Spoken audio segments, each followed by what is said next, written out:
A meno di una settimana dalla manifestazione contro le grandi navi dopo l'incidente avvenuto alla Giudecca, domani è atteso a Venezia il ministro ai trasporti Danilo Toninelli. Sorvolerà l'area portuale per poi essere accompagnato in motovedetta e successivamente incontrerà la stampa.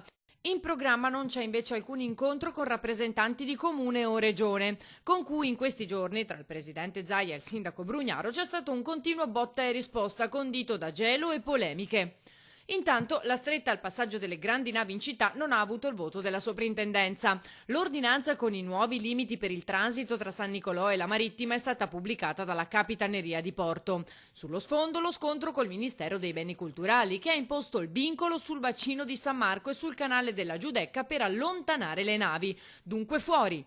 Per questo, l'altro giorno, l'unica partecipante al gruppo di lavoro interistituzionale con Capitaneria, Autorità Portuale e Provveditorato alle opere pubbliche del Triveneto non ha approvato il testo dell'ordinanza è stata la sovrintendente, che si riserva di riportare, precisa, la presente agli organi centrali del Ministero dei Beni Culturali che stanno seguendo la questione sotto i diversi profili di competenza.